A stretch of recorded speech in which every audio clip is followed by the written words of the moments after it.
அஸ்ஸலாமு அலைக்கும் and hi every one.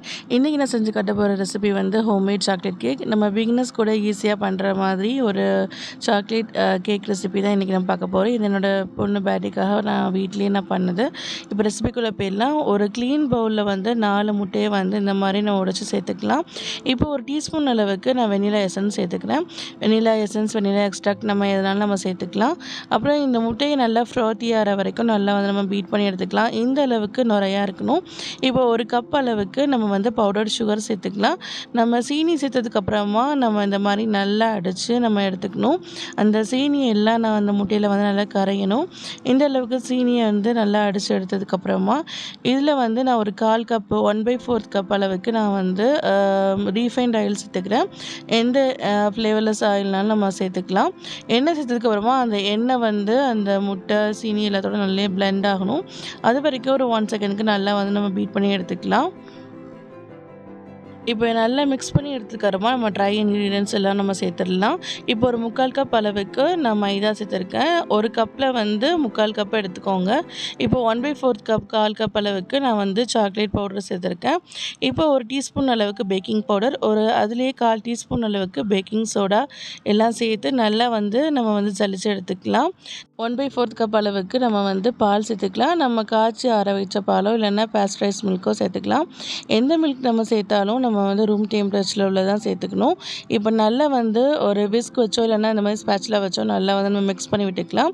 நம்ம லம்ஸ் கட்டிகள் இல்லாமல் நல்லா எல்லா சைடும் நல்லா வந்து மிக்ஸ் பண்ணிக்கலாம். இந்த மாதிரி கட் அண்ட் ஃபோல்ட் மெத்தடில் மெதுவாக நம்ம ஜென்டலாக மிக்ஸ் பண்ணி இந்த அளவுக்கு நமக்கு வந்து பேட்டர் வந்து நமக்கு இருக்கணும். இப்போ வந்து ஒரு 8 இன்ச் பேனில் வந்து நான் பட்டர் பேப்பர் சேர்த்து அதில் இந்த பேட்டரை வந்து நான் ஊற்றிக்கிறேன். நம்ம பேட்டரி எல்லாம் ஊற்றினதுக்கப்புறமா நல்லா 2-3 தடவை டேப் பண்ணிவிட்டா அந்த ஏர் பபிள்ஸ் நமக்கு போயிடும். இப்போ வந்து நான் ஓவனை வந்து 180 டிகிரி செல்சியஸில் வந்து 10 மினிட்ஸ் ப்ரீ ஹீட் பண்ணி வச்சுருந்தேன். அதில் வந்து நம்ம பேக் பண்ணி எடுத்துக்கலாம். என்னோடய ஓவனுக்கு வந்து ஒரு 35 மினிட்ஸ் ஆச்சு. நீங்கள் இடையில செக் பண்ணி நம்ம வந்து பேக் பண்ணி எடுத்துக்கலாம். இப்போது ஒரு கப் அளவுக்கு நான் வந்து விப்பிங் க்ரீம் இந்த மாதிரி க்ளீன் பவுலில் வந்து நல்லா பீட் பண்ணி எடுத்துக்கிறேன். இந்த மாதிரி க்ரீமை நல்லா ஸ்டிப் பீக்ஸாக நம்ம வந்து அடித்து எடுத்துக்கணும். இந்த மாதிரி பவுலை தலையில கவுத்தினாலும் நம்ம க்ரீம் வந்து நமக்கு வந்து வளைஞ்சு விழக்கூடாது. இப்போ வந்து கேக்கை அன்மோல்ட் பண்ணி நான் 2 பீஸாக வந்து நான் கட் பண்ணி எடுத்துக்கிறேன். இந்த மாதிரி நம்ம நைஃப் வச்சு நம்ம வந்து நல்லா வெட்டி எடுத்துக்கலாம். நம்ம விப்பிங் க்ரீமை வந்து பீட் பண்ணும்பொழுது அதோட ஒரு 1/4 கப் 1/4 கப் அளவுக்கு நம்ம சுகர் சேர்த்துக்கலாம், பவுடர் சுகர். அதோட வந்து நம்ம 1 டீஸ்பூன் அளவுக்கு வெனிலா எசன்ஸ் சேர்த்துக்கலாம். இது ரெண்டுமே ஆப்ஷனல் தான். நம்ம கேக் க்ரீமோட சுகரை பொறுத்து நம்ம வந்து நம்ம பவுடர் சுகர் சேர்க்கணுமா வேண்டாமான்னு நம்மளே நம்ம செக் பண்ணி சேர்த்துக்கலாம். இப்போ சாக்லேட் கனாச்சுக்காக டபுள் பாயில் மெத்தடில் வந்து 1 கப் அளவுக்கு நான் வந்து டார்க் சாக்லேட் வந்து மெல்ட் பண்ணி எடுத்துக்கிறேன். அதில் பாதி இதை நான் இந்த அடித்து வச்சுருக்கிற விப்பிங் க்ரீமோடு சேர்த்து மிக்ஸ் பண்ணிக்கிறேன். நம்ம ஃப்ரோஸ்டிங் பண்ணுறதுக்காக நமக்கு இந்த மாதிரி கேக் க்ரீம் லூஸாக இருந்தால் நம்ம ஃப்ரிட்ஜில் வச்சு நம்ம வந்து ஃப்ரோஸ்டிங் பண்ணுறதுக்கு வந்து நம்ம யூஸ் பண்ணிக்கலாம். இந்த மாதிரி ஒரு கேக் பேடில் வந்து நம்ம க்ரீமை வந்து முதல்ல சேர்த்துட்டு அதுக்கப்புறம் வந்து லேயரை வச்சு இந்த மாதிரி நம்ம வந்து சுகரை வந்து நம்ம கோட் பண்ணி எடுத்துக்கலாம். இந்த சுகர் சிரப் பண்ணுறதுக்கு ஒரு 3/4 கப் அளவுக்கு நல்லா கொதிக்கிற வெந்நீரில் வந்து ஒரு 3 டேபிள் ஸ்பூன் அளவுக்கு சுகரை வந்து நல்லா மெல்ட் பண்ணி எடுத்துக்கோங்க. நம்ம அந்த சீனியை வந்து நம்ம அந்த கொதிக்கிற தண்ணியில் போட்டாலே நல்லா கரைஞ்சி வந்துடும். நம்ம பாயில் பண்ணவோ வேறு எதுவும் செய்ய வேண்டாம். இப்போ வந்து மேலே வந்து நம்ம வந்து அந்த க்ரீமை வந்து நல்லா வந்து நம்ம இந்த மாதிரி பலட் நைஃப் வச்சு நல்லா வந்து நம்ம கோட் பண்ணி எடுத்துடலாம். இந்த மாதிரி நம்ம டர்ன் டேபிளில் வச்சு பண்ணும்பொழுது நமக்கு ஈஸியாக வந்து நமக்கு ஃப்ரோஸ்டிங் பண்ண முடியும். இந்த மாதிரி நைஃப் வச்சு நம்ம ஒரு லேயரை ஃபுல்லாக வந்து நம்ம க்ரீம் வச்சு நல்லா நம்ம சைடில் இந்த மாதிரி மேலே எல்லாத்தையும் நம்ம தடவி எடுத்துடலாம். ஃபர்ஸ்ட் லேயர் வந்து நம்ம பெர்ஃபெக்டாக வந்து நம்ம ஈவனாக நமக்கு இருக்கணும்னு அவசியம் இல்லை. க்ரீம் நம்ம அப்ளை பண்ணுறது நம்ம மேலே வந்து இன்னொரு லேயர் வந்து நம்ம வைக்க போகிறோம். அதனால் வந்து நம்ம சும்மா வந்து நம்ம லேயர் பண்ணிக்கிட்டால் போதும்.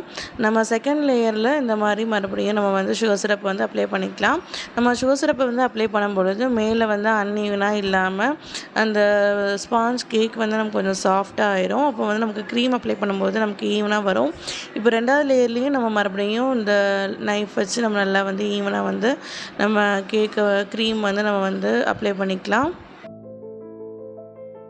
நம்ம க்ரீம் வந்து நல்லா பீட் பண்ணி எடுக்கும் பொழுது, நம்ம அந்த க்ரீம் பீட் பண்ணுற பவுல வந்து ஒரு 1 ஹவர் மினிமமாவது நம்ம ஃப்ரீசரில் வச்சுருந்தோம்னா, நமக்கு வந்து அந்த க்ரீம் லூஸ் ஆகாம இருக்கும். சீக்கிரமா வந்து நமக்கு ஸ்டிஃப் பீக்ஸ் வந்து நமக்கு வந்துரும். இந்த மாரி ஒரு பேலட்ட வச்சு நல்லா வந்து நம்ம சைட்லேயும் நல்லா வந்து அந்த க்ரீம ஒன்று போல வந்து நம்ம எடுத்துக்கலாம். இந்த மாதிரி ஒரு ஸ்க்ராப்பர் வச்சு நல்லா வந்து நம்ம ஈவனா வந்து கொண்டு வரதுக்காக, இந்த மாரி டேபிள வந்து நல்லா நம்ம டர்ன் பண்ணி நம்ம இந்த மாரி ஈவனா கொண்டு வரலாம். உங்களுக்கு டைம் இருந்துச்சுன்னா, நம்ம அந்த க்ரீம் வந்து லூஸ் ஆகாம இருக்கிறதுக்கு, நம்ம ஃப்ரிட்ஜில வச்சு வச்சு நம்ம கூட நம்ம ஃப்ரோஸ்டிங் பண்ணலாம். நம்ம சாக்லேட் கனாஷ் வந்து நம்ம விப்பிங் க்ரீமோட சேர்க்கும்பொழுது நமக்கு கொஞ்சம் லூஸ் ஆற மாரி இருக்கும் க்ரீம். எனக்கு இந்த ஃப்ளார் வந்து ரொம்ப பெர்ஃபெக்ட்டா வரல. என்னோட க்ரீம் வந்து கொஞ்சம் லூஸா தான் இருந்துச்சு. அன்னைக்கு எனக்கு டைமும் இல்லாதனால வந்து நான் வந்து ஃப்ரிட்ஜில வச்சு எனக்கு அந்த க்ரீம் கொஞ்சம் டைட் ஆகுற வரைக்கும் என்னால வெயிட் பண்ண முடியல. ஸோ நான் வந்து டக்குனு வந்து நான் வந்து அத ஃப்ரோஸ்டிங் பண்ணி எடுத்துக்கிட்டேன்.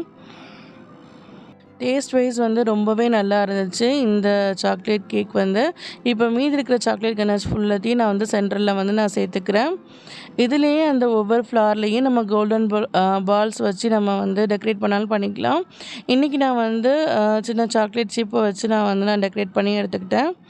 ஒவ்வொரு ஃப்ளார்லேயும் இந்த மாதிரி சேர்த்துட்டு நடுவுலையும் அந்த சாக்லேட் கனாஷ்லேயும் நான் வந்து சாக்லேட் சிப்ஸ் வந்து நான் சேர்த்துருக்குறேன். நமக்கு பிடிச்ச மாதிரி வேறு ஏதாவது டெக்கரேட்டிவ் ஸ்வீட்ஸ் வச்சுருந்தாலும் நம்ம வந்து டெக்கரேட் பண்ணிக்கலாம். பொதுவாக கலர் சேர்த்து பண்ணுற எந்த க்ரீமும் வந்து நான் அவ்வளோவா இஷ்டப்பட மாட்டேன். நான் ஃபாண்டன் கேக் அந்த மாதிரி இதுலலாம் வந்து நிறைய வந்து கலர் வந்து இருக்கும். ஸோ அது வந்து நமக்கு பிள்ளைகளுக்கு கொடுக்குறதும் வந்து ஹெல்த்தி கிடையாது. அந்த கலர் கேக்ஸ்லேயும் வந்து நம்ம ரொம்ப டேஸ்ட்டும் இருக்காது. பட் இந்த ஒயிட் ஃபாரஸ்ட் இந்த மாதிரி சாக்லேட் கேக் வந்து ஓகே, நம்ம ஒன்ஸ் இன் எ வைல் வந்து நம்ம பிள்ளைகளுக்கு கொடுத்துக்கலாம். நம்மளே வீட்டில் செய்யும் பொழுது நமக்கு வந்து ரொம்பவும் நமக்கு கன்வீனியன்ட்டாகவும் இருக்கும். அதே மாதிரி ரொம்ப சந்தோஷமாகவும் இருக்கும்.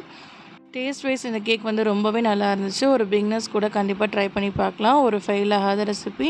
கண்டிப்பாக இந்த கேக் ரெசிபியை ட்ரை பண்ணி பாருங்கள். இந்த ரெசிபி பிடிச்சிருந்தா கண்டிப்பாக லைக், ஷேர், சேவ் பண்ணிவிட்டு என்னோடய பேஜை ஃபாலோ பண்ணிக்கோங்க. யூடியூப் சேனலை கண்டிப்பாக மறக்காமல் சப்ஸ்கிரைப் பண்ணிக்கோங்க. தேங்க்யூ.